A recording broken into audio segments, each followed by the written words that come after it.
Та яг одоо илүү уруу сувгийг хүлээн авч сонсож байна. За ингээд илүү уруу сувгийг та анхудаа сонсож байгаа бол subscribe дарж бидэнтэй нэгдэрэй гэж хүсье. За мөн байнгын сонсогч нартаа маш их баярлалаа.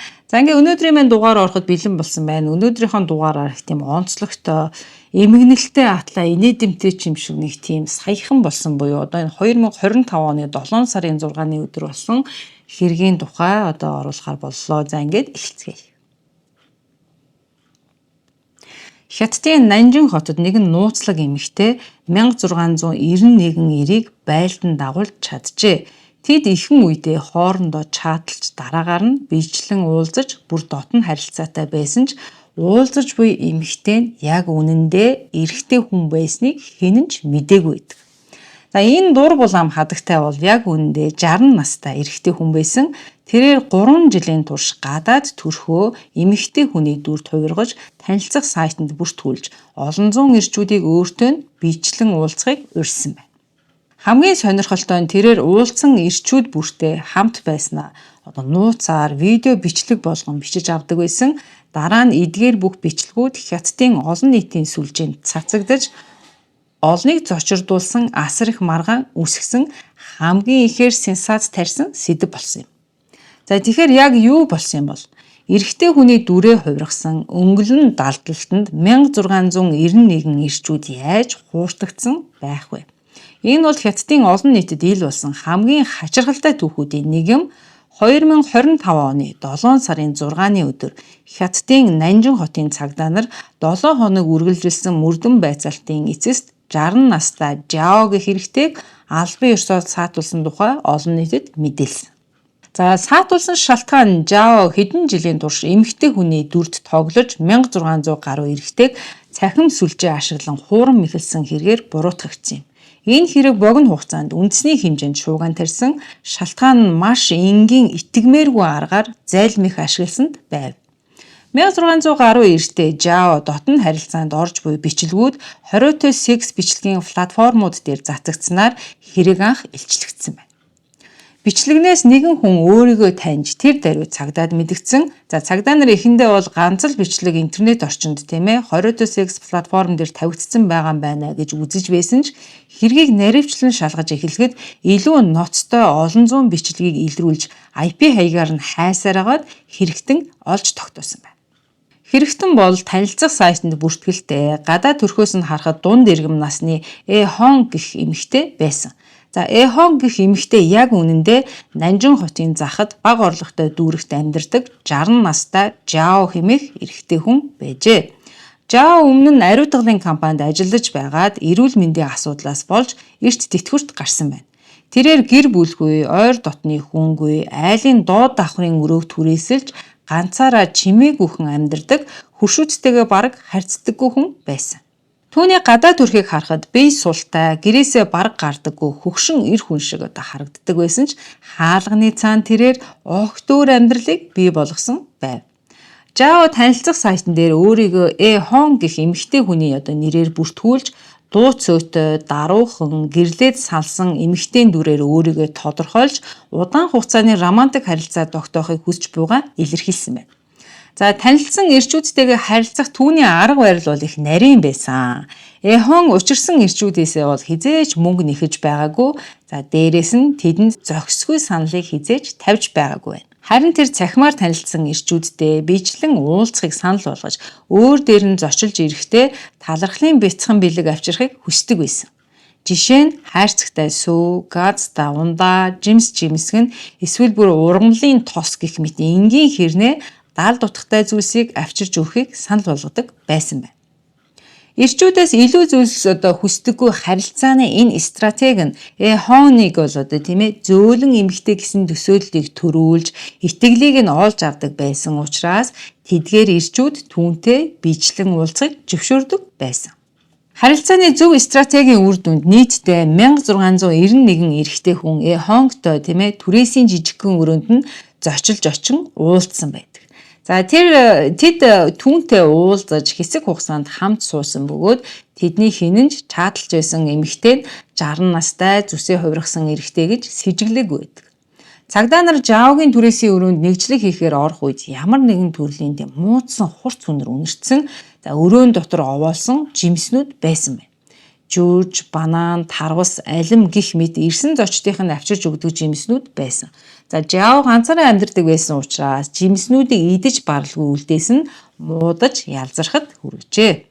Баривчлагдах үедээ Жао байнга өмсдөг улаан цэцэгтэй даашин заа өмсөж, хиймэл үсээ зүүсэн, зузаан кремцэн нүүрэнд нь хөлсөн бурзаасан түрээсийн жижиг өрөөндөө сууж байсан. Цагдаа нар Жаогийн дүрээ хувиргасан гадаа төрхийг анх хараад үнэхээр гайхсан байна. За яагаад ихээр махлаг өргөн царай, бор шаргал арьс, саглаа хусалгүй дээрээс нь зузаан кремцсэн байдал сөөнг бүдүүн хоолой гих зэрэг. За түн шиг хүн яаж 1691 эрэгтэй хүнийг хуурч бүр тэр битгийл өөртөө татаж дурлуулж чадсан юм бол.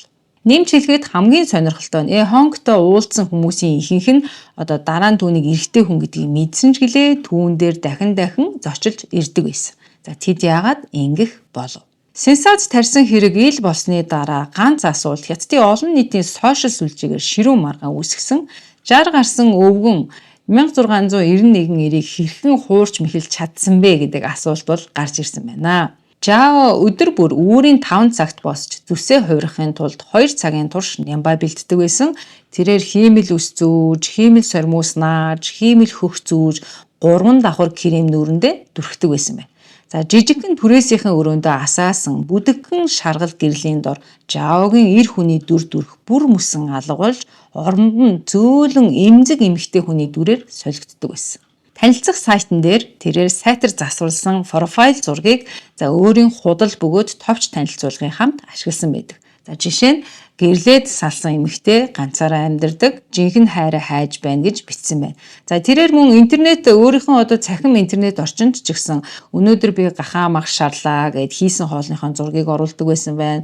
За зарим өдөр нь болохоор энэ даашинс надад ямар харагдаж байна, зохиж байна уу, хэн нэгэн хүн намайг тэврээсэй гэж хүсч байна гэх зэргээр бичдэг байсан байна. За түүний энэ постлсон үгний хэв маяг бол олон хүнд энэ Жаог бол маш ээлдэг, инхри эмхтэй гэсэн сэтгэлийг төрүүлсэн байдаг. Гялцаал ганган бүсгүүчүүдийн интернет дүр төрхтэй харьцуулахад Хонгийн дүр төрх бол энгийн бөгөөд чин сэтгэлтэй эмхтэй хүн шиг харагдаж байсан нь эрчүүдийн анхаарлыг маш ихээр татсан байна. Хон ирсэн зочдтойгоо яаж харилцахыг сайн мэддэг байсан. Тэр хизээж төрүүлж алхам хийдэггүй, бусдын тавьсан хил хязгаарыг хүндэтгэн тэдгээрийг давахыг оролддоггүй байсан. Тиймээс түүний харилцаанд бусдыг эвгүй байдалд оруулах ч байд юм уу, дарамт шахалт үзүүлэх явдал бол огт байгаагүй.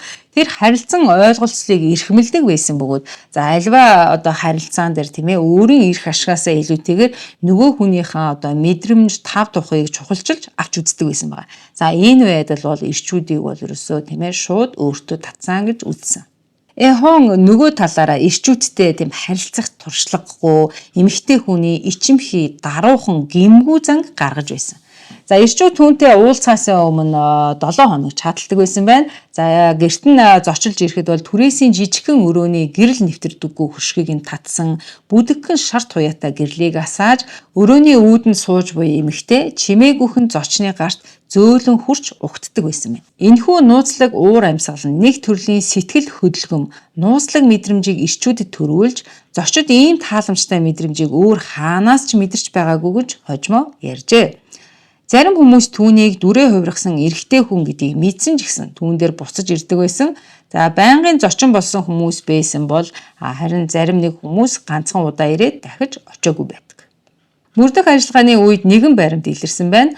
30 гаруй насны нэгэн эр Хонгтой 4 удаа уулзсан бөгөөд түүнд өвлийн хувцас, витамин, хоол хүнс авчирж өгсөн байна. Нэгэн залуу Хонгод гэрлэх санал тавьснаа ярьсан. Тэрээр жижиг бизнес эрхлэгч байсан бөгөөд түүнтэй 3 удаа уулзсныхаа дараа дурлаж, гэрлэхийг хүсч ээжтэйгээ танилцуулж гэртээ урьсан байна. Гэвч бол Хон гэрлэхээс татгалцсан ч тэд үргэлж хоорондоо холбоотой байсан гэсэн байна. Зарим эрчүүд Хонг дээр зочилж очсон ч яг л тийм зүүж шиг нэг тийм гайхалтай итгэд мэдрэмжийг бол мэдэрдэг байсан гэж ярьсан бол харин зарим хэсэг нь хизээж үг дуурдаггүй, үргэлж нүүрэндээ мааск зүүдэг, гэрлээ унтраадаггүй хүнтэй дотн харилцаанд орсноо ярьсан байна. Тэд итгээд боловч тааламжтай мэдрэмж төрүүлсэнд нь бол Хонг татагдсан гэж хэлсэн. Гайхалтай нь хохирогчдын жагсаалтанд гадаадын иргэд ч байсан. Нэг залуу Эхонгод романтик байдлаар шоколад авчирж өгсөн бол өөр нэг нь одоо түүнийг тийм ээ интернетээр ингээ банш хийж байгаа бичлэгийг нь үзээд нилээд хол газраас бүр зорин 50 кг гурилыг авчирж өгсөн гинэ. Энэ бүхнийг сонсоод олон нийт итгэхээс татгалцсан. За яаж ч бодсон 60 настай зүсээ хувиргасан эрэгтэй хүнд 1600 орчим ирчүүд татагдаж түүнд бүр дуурлаж өвөрмөц бэлгүүдийг өгсөн нь бол байх боломжгүй зүйлээ гэж үзчихсэн байна. За Жаог үннээсээ хэн болохыг олон хүн мэдэж байсан ч ихэнх зочид бол түүн дээр дахин зочилж ирсэн нь энэ хэргийн Еврипусын ойлгомжгүй шинжийг улам тодтогч за бараг л бодит биш мэт болгож байсан байна. Нэг хүн энэ хэргийн талаар одоо видеонуудыг үзээд тэгээд комент хэсэг сэтгэлдээ үлдээсэн байна. За амьдрал юу ч тохиолдож болох шүү дээ. Яагаад ийм зүйл байж болохгүй гэж бичсэн байна. Гэвч зүсээ хувиргасан хөгшин эр үнэн шүтэн бишрэгчтэй болж ирчүүд түүн дээр дахин зочлон одоо очдөг байсныг бол одоо үнэхээр төсөөлөхөд бэрхэм. За хамгийн итгэмээргүй үнэн бол Эхонг зочдтойгоо зөвхөн сэтгэл хөдлөлийн холбоо тогтоодоггүй. За тэрээр зөвшөөрөлгүйгээр зочдтойгоо дотн харилцаанд одоо уурж буугаа нууцаар бичиж авдаг байсан байна. За эдгээр бичлэгүүд интернетийн нууцлах сайтуудад далд хэлбэрээр тавигдсан байх магадлалтай. Харин энэ бүх бичлэг олон нийтэд ил болвол ямар үр дагаварт хүрэх нь төсөөлхийн аргагүй байсан. Цагдаа нар Жаогийн түрээсийн жижиг өрөөнөөс нэгжлэх хийхдээ зүгээр нэг зүсээ хувиргасан хөгшин эрийг баривчилсангүй. Тэднийг зочирдуулсан зүйл бол 10 м квадрат өрөөнд суйрлуулсан нууц камернууд байв. Нэг ч камер хүний нүдэнд ил харагдахааргүй маш сайн нууж суйрлуулсан байсан. Жаотой ирж уулзсан 1691 хүний бичлэгийг хийсэн 4 тербайт хард дискийг ч мөн өрөөнөөс олсон байна. Мөрдөн байцаалтын үед Жао уг бичлэгүүдийг хувийн дурсамжиндаа зориулж хийсэн гэж мэдэгджээ. Гэвч хэргийг цааш шалгах үед илүү олон фактууд ил болсон юм. Гадаадын иргэн фитнесийн дасгалжуулагч Нанжин их сургуулийн оюутан гих зэргээр гарчгалсан маш сайн засварласан видео бичлэгүүдийг ч олсон байна. Бүр илүү анхаарал татсан зүйл бол Жао видео бичлэг болгондоо зочдынхоо мэрэгжил, биеийн хэмжээ тэрч байтугай тэдэнд хоч өгсөн байсан. Эдгээр бичлэгүүдийг интернетийн 20-оос секс бичлэгийн платформд нийтлсэн бөгөөд хүмүүс бичлэгүүдийг үзэхийн тулд мөнгө төлж исэн. За мөрдөгчдийн хэлснээр хамгийн багадаа 119 видеог 20-оос секс бичлэгийн платформ дээр байрлуулж худалдсан бөгөөд бичлэг тус бүр 100-аас 300 ёны үнэтэй байжээ. Жао хууль бус бичлэгүүдийг интернетээр зарж нийтдээ 200 мянган юаны ашиг олсон. За одоогийн ханшаар бол 98 сая 400 мянган төгрөгтөө тэнцэх юм байна. Цаашлаад мөрдөгчд түүний ганцаараа ажиллаагүй, түүний ард баг байсан гэж үзсэн. Хэвлэл мэдээллийн энэ мэдээг мэдээснээр сенсац тарьж олон нийтийн дунд шууган дэгдэв. Өмнө нь Эхонгийн түрээсийн жижиг өрөөнд зочилсон ирчүүд интернетээр цацагдсан видеон дээрээс бол өөрсдийгөө хараад таньсан байна.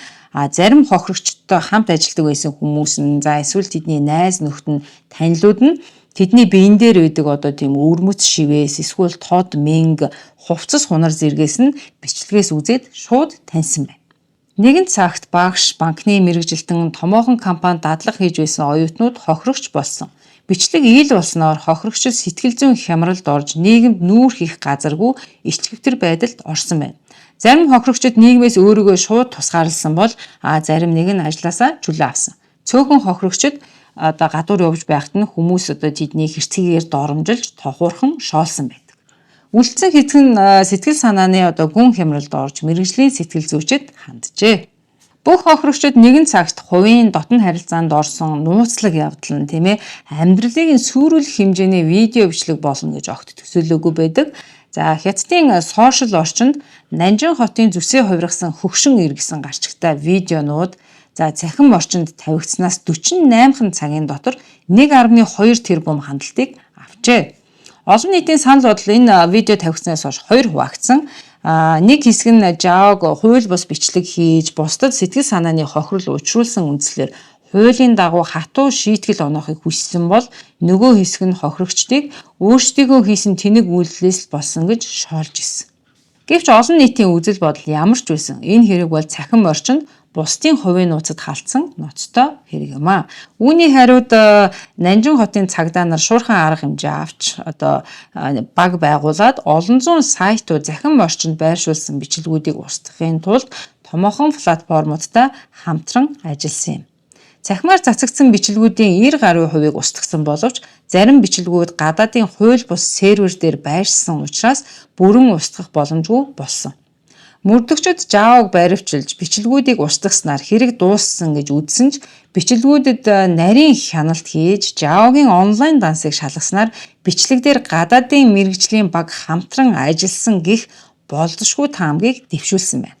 Учир нь түрээсийн өрөөнд байрлуулсан гэрэлтүүлэг маш зөв оновчтой мэргэжлийн төвшөнд байрлуулсан байсан, нүүр царайны гэрэл сүудрийг маш сайн тохируулсан, бичлэгийг мэргэжлийн хэмжээнд засаж янзалсан, мөн хэн хаанаас бичлэгийг цахим орчинд байршуулсан харагдахгүй буюу эзэн тодорхойгүй хууль бус хориотой контентэнд агуулгаддаг нийтлэг шинжүүдийг бол байна гэж үзсэн байна. Үүнээс дүгнэхэд Java хууль бус секс контент хийдэг багт ажилладаг байсан харагдаж байгаа юм. Зарим бичлэгүүд бол зөвхөн хятадын дотоодын серверүүд дээр биш, гадны серверүүд дээр байршуулсан зэрэг нь бүр с жигтэй байгаа. Бичлэгийг нууцлахын тулд VPN ашигласан байсан. За энэ VPN гэдэг нь таны интернет холболтыг шифрлэж, таны байршил, IP хаяг интернетээр хийж буй үйлдэлийг нууцладаг технологи юм. Арай энгийнээр хэлэх юм бол энэ нь бол таныг өөр газар, өөр улс оронд байгаа мэтээр харагдуулж аюулгүй хувийн нууцтай байдлаар интернет ашиглах боломжийг олгодог хэрэгсэл гэсэн үг юм байна. Java-гийн хийсэн бичлэгүүдийг цахим орчинд тараасан хэрэглэгчдийн зарим нь криптовалютын төлбөрийн систем ашигладаг, насанд хүрэгчдэд зориулсан далд дижитал зах зээлд үйл ажиллагаа явуулдаг платформудтай холбоотой байсан тогтоогдсон байна. Гэвч одоогийн байдлаар цагдаа нар Java-д хамтрагчид байсан эсхийг албан ёсоор баталж чадаагүй байгаа юм. Одоогоор илэрсэн тоон нотлох баримт, мөнгөн гүйлгээний хэв маягт үндэслэн бүх зүйл мөрдөн байцаалтын шатанда явж байна. Энэ хэрэг хэвлэл мэдээллийн хэрэгсэл олон нийтийн сүлжээгээр тархаж ноцтой асуултуудыг гаргаж ирсэн. Жишээ нь Java бүхэл бүтэн 3 жилийн турш ийм хууль бус зүйл хийж байхад яагаад хинч түүнийг анзаараагүй байна? Энэ хэрэг яагаад илрээгүй юм бэ? Өнөөгийн мөрдөгдөж буй хуулийн цоорхоо ийм байдалд хүргэсэн үү гэх зэрэг асуулт гарч ирсэн байна. Дээрэс нь мөн хамгийн гол нь боловсралтай мэт харагдах олон зуун хүмүүс яаж ийм илэрхий уурхинд орсон бэ? Хуулийн шинжээчид Java хятадын эрүүгийн хуулийн дагуу олон зүйл ангаар буруутгаж ял оноож магадгүй гэж үзэж байна. Бусдын хувийн мэдээллийг арга зал хэрэглэн видео хэлбэрээр бичсэн, хууль бус бичлэгийг хориотой секс бичлэгийн платформонд байршуулсан, бусдыг зайллаж ашиг орлого олсон гэх үндслээр буруутгах магадaltaй байгаа юм байна. Энэ бол зүгээр нэг эрүүгийн хэрэг биш, нийгмийг сэрээсэн дохио болсон гэж үзэж байна. Энэхүү хэрэг нь хохирогчдын дунд сэтгэл санааны хүнд гэмтэл учруулж, нэр хүндийг нь унагсан төдийгүй тэдний сэтгцийн эрүүл мэндэд гүнзгий сөрөг нөлөө үзүүлсэн. Хохирогчид Java дээр зочлон очих үед тэр бүх үйл явдлыг нууцаар видео хэлбэрээр бичиж байгааг мэдээгүй. Тэдний нэр, ямар ажил хийдэг, гэрийн хаяг гэх мэт мэдээлэл бичлэг дээр маш тод гарсан нь хохирогчдын амьдралыг эрс өөрчилсөн байна. Зарим нь эхнэрээсээ салсан бол нөгөө хэсэг нь ажлаасаа шууд халагдсан байна. Нөгөө талаар Java-гийн түрээсийн жижиг өрөөнд сайн дураараа зочилсон ирчүүд үнэхээр яг хохирогч байсан уу эсвэл хамтран ажиллагсад байсан уу гэдг нь сонирхол татаж байна. Тэгвэл энд нэг чухал асуулт гарч ирж байгаа юм. Зарим хүмүүсийг энэ хэргийн хамсаатан гэж үзэж болох уу? Java үнэндээ эрэгтэй гэдгийг тэд мэдэж байсан ч дотн харилцаанд орохыг өөрсдөө зөвшөөрсөн. Бичлэг хийлгэхийг хүлээн зөвшөөрсөн бол яах вэ? Түүнээс гадна бичлэгүүд цахим орчинд цацагдаад нэлээд хугацаа өнгөрсөн ч гэлээ тэд чимээгүй байсан. Юу ч ил болгоогүй. Магадгүй тэд бичлэгүүдийг найз нөхдөдөө эсвэл хувийн чат бүлгүүдэд тарааж бусдыг төөрөлдүүлэхэд оролцсон байвал яах вэ гэсэн асуултууд гарч ирж байгаа юм. Хятад улсын хуулийн дагуу бусдын эрүүл мэндэд санаатаагаар эрсдэл учруулсан тохиолдолд 3-аас 10 жил хүртэлх хатуу шийтгэл оногдуулж хүнд хэмжээний гэмтэл учруулсан тохиолдолд бүх насаар нь хорих ялыг оноодог юм бэ. Энэ хэрэг бол энгийн нэг залилангийн хэрэгээс хол давсан, нийгэмд илүү гүн гүнзгий асуудлыг хүндсэн явдал болсон гэж дүгнэж байгаа.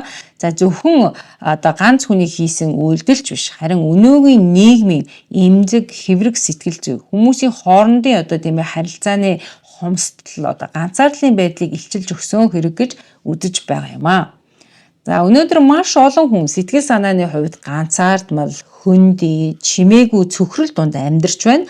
Олон хүмүүс жинхэнэ хариуцлагатай харилцаанаас зүгтэн зайлсхийж харин оронд нь төр зуурын хөнгөн харилцааг сонгож байгаа нь нэмэгцээр байгаа юм а. Бие махбод болон сэтгэлийн хэрэгцээг хангахын тулд хүмүүс үүрэг хариуцлага хүлээхгүй хөнгөн харилцааг сонгох хандлага өнөөгийн хүн төрөлхтний нийгэм донд нийтлэг үзэгдэл болж байгаа юм.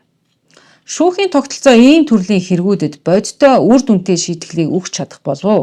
Аль эсвэл өмнөх дуйлаанд хэрэгүүд шиг цаг хугацааны ирэхээр зүгээр л мартагдаж бүдгрээд өнгөрөх үү гэсэн асуулт үлдэж байна. За одоогийн байдлаар ЖАО хууль бусаар бичлэг хийж тараасан хэрэгээр цагдаагийн газрын хяналтанд байна.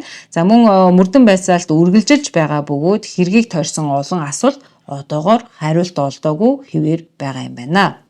За хэргийнхээ төгсгөл би нэг зүйлийг танаас асуумаар байна. За магадгүй та ийм байдалд орсон бол ЖАОгийн энэ 1691 хохирогч шиг ийм байдалд орсон бол та яах байсан бэ гэдэг асуултыг танаас асуухыг хүсэж байна. За мэдээж хариултыг танд үлдээе. За ингээ өнөөдрийн маань дугаар үүгээр дуусч байна. Хүлээн авч сонсон та бүхэндээ маш их баярлалаа. Танд таалагдсан бол та илүү уруу сувг дээр subscribe дараарай гэж хүсье. За илүү уруу сувгийг дэмждэг та бүхэндээ маш их баярлалаа. За дараагийн дугаараар уулзтлаа. Баяртай.